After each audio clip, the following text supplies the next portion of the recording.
राष्ट्रवाद और देशभक्ति दो ऐसे शब्द हैं जो हमेशा ही विवाद के विषय रहे हैं। बात पाकिस्तान की हो तो यह खतरा और भी बढ़ जाता है। असल में इसका कारण कुछ ऐसे झूठ हैं जो इतिहास के नाम पर पाकिस्तानी बच्चों को पढ़ाए जा रहे हैं। पाकिस्तान के प्रतिष्ठित अखबार डॉन में छपी एक रिपोर्ट में ऐसे ही ऐतिहासिक झूठों का पर्दाफाश किया गया है। क्या पाकिस्तान में इतिहास की पुस्तकों में जो तथ्य पढ़ाए जा रहे हैं वो निरपेक्ष और सही हैं? जब ये सवाल इतिहास के जानकारों से किया गया तो कुछ चौंका देने वाले खुलासे हुए। चलिए हम आपको बताते हैं पाकिस्तान में इतिहास के नाम पर पढ़ाई जा रही झूठी कहानियों के बारे में। पहला झूठ, पाकिस्तान में इतिहास की किताबों में एक बड़ा झूठ पढ़ाया जा रहा है। छात्रों को पढ़ाया जा रहा है कि हिंदू मुसलमान के मूल मान्यताओं में बड़ा विरोध है, जिसकी वजह से भारत पाक का बंटवारा हुआ, जबकि इस तरह का कोई भी साक्ष्य इतिहास में नहीं पाए जाते।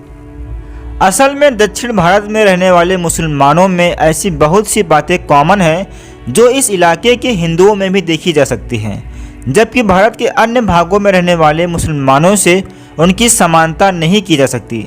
भारतीय इतिहास को हिंदू और मुसलमान दौर के बांटने की परंपरा की शुरुआत अंग्रेजों ने की, जबकि इस ऐतिहासिक सत्य से कोई भी इनकार नहीं कर सकता कि अपनी सत्ता स्थापित करने के लिए कई मुस्लिम शासकों ने आपस में ही कई लड़ाइयाँ लड़ी थी। बाबर, इब्राहिम लोदी और मुगलों और दिल्ली सल्तनत के शासकों के बीच हुई लड़ाई के बारे में कौन नहीं जानता। मुस्लिम शासकों द्वारा हिंदू मंदिरों को तोड़े जाने की घटना पर रिचर्ड एटन की किताब में खुलासा करते हुए कहा गया है कि ऐसा करने का मकसद राजनीति और आर्थिक था, इसके पीछे किसी तरह की धार्मिक मंशा नहीं थी। उन्होंने इस बात का भी खुलासा किया कि अधिकतर मुस्लिम शासकों ने हिंदू मंदिरों की रक्षा ही की थी।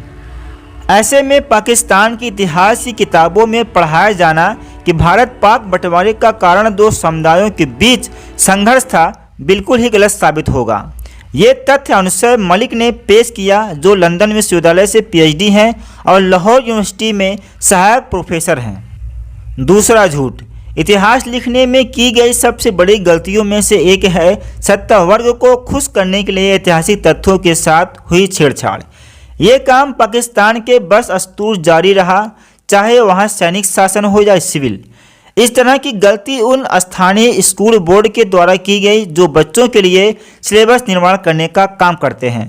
हालांकि बच्चों के टेक्स्ट बुक में इस तरह के खिलवाड़ दोनों के देशों में किया गया है।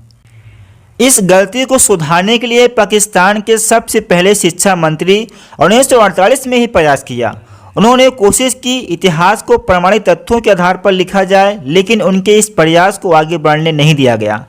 2004 में प्राइवेट पब्लिशर के आने के बाद भी इस प्रक्रिया को जारी रखा गया। तीसरा झूठ, पाकिस्तान में इतिहास की किताबों में पढ़ाया जाने वाला एक बड़ा झूठ यह भी है कि इसके इतिहास की शुरुआत 711 ईस्वी से होती है, जब मोहम्मद कासिम ने सिंध पर आक्रमण कर उस पर कब्जा किया, जबकि इन किताबों में हड़प्पा और मोहनजोदड़ो की सच्चाई को पूरी तरह से अनदेखा किया जाता है। वहाँ के इतिहास में इस दौर की उपलब्धियों के बारे में नहीं पढ़ाया जाता। इस दौर में घटी महत्वपूर्ण घटनाएं जैसे कि आर्यों का उदय, महाभारत काल और बौद्ध धर्म के उदय की पूरी तरह से अनदेखी की जाती है। पाकिस्तान में किसी बच्चे को यह पता नहीं है कि अशोक, जिसकी राजधानी पाटलिपुत्र थी, वह भी सिंध, खैबर और पंजाब का ही हिस्सा था। जवाहरलाल नेहरू विश्वविद्यालय के प्रोफेसर मुशीरुल हसन का कहना है कि दोनों ही देशों में सत्ताधीश अपने फायदे के लिए इतिहास के साथ छेड़छाड़ करते रहे हैं। फिलहाल RSS पृष्ठभूमि के व्यक्ति को Indian council of historical research का चेयरमैन बनाया जाना भी इस तथ्य को पुख्ता करता है। दोनों ही देशों में कबीर और नानक के विचारों को बच्चों तक पहुंचाने की जगह कुफ्र इमाम की जंग जैसी बातों पर ज़्यादा जोर दिया जाता है। सादत हसन मिंटो ने विभाजन के दर्द को बयां करते हुए बताया कि दोनों हिस्सों में रहने वाले लोग एक से सामाजिक और सांस्कृतिक विरासत का साझा करते हैं, फिर भी उन्हें अनदेखा किया जाता है। चौथा झूठ, पाकिस्तानी बच्चों को पढ़ाया जा रहे इतिहास की एक किताब में उन्हें पढ़ाया जाता है कि 1965 के युद्ध में पाकिस्तान ने भारत के कई हिस्सों पर कब्जा कर लिया था, तभी भारत मदद के लिए यूनाइटेड नेशन चला गया। बाद में पाकिस्तान ने जीते हुए सारे हिस्से भारत को वापस कर दिए। फिलहाल इतिहास इसलिए पढ़ाया जाता है कि हम पूर्व में की गई गलतियों को दोबारा न करें, लेकिन पाकिस्तान में बच्चों को इस तरह से गलत इतिहास पढ़ाकर उन्हें एक ही गलती को दोहराने की सज़ा दी जा रही है। 5वां झूठ, पंजाब टेक्स्ट बुक बोर्ड की किताबों में पढ़ाया जा रहा है कि पूर्वी पाकिस्तान में बड़ी संख्या में हिंदू थे, उन्होंने कभी भी पाकिस्तान को नहीं अपनाया। उनमें से ज़्यादातर टीचर्स थे जो बच्चों को भड़काने का काम करते थे। यहाँ तक कि पूर्वी पाकिस्तान के हिंदू अपनी कमाई का बड़ा हिस्सा भारत भेजते थे। इसके बावजूद विभाजन के समय पाकिस्तान ने यहाँ से जाने वाले गैर मुस्लिमों की मदद की, जबकि भारत से आने वाले मुस्लिमों पर भयानक अत्याचार किए गए। 6वां झूठ, इतिहास पर कई किताबें लिख चुकी रूबीना सैगोल का कहना है कि 1906 में मुस्लिम लीग की स्थापना का मकसद अंग्रेज़ों के प्रति अपनी वफादारी को साबित करना और मुस्लिमों और अंग्रेज़ शासकों के बीच समझ को बढ़ाना था। 1937 में इलेक्शन में मुस्लिम लीग की करारी हार मिली।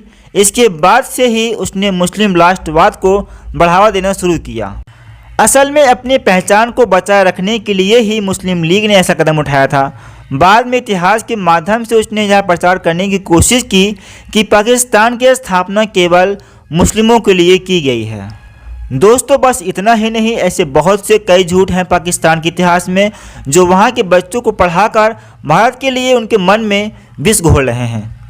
तो प्लीज़ दोस्तों, इस सच्चाई को भारत के कोने कोने तक पहुँचाएँ, हो सके तो पाकिस्तान के बच्चों को भी पहुँचाएँ, ताकि वहाँ के लोग देखें और समझें कि पाकिस्तान का इतिहास कितना झूठ और फरेब से भरा हुआ है। धन्यवाद।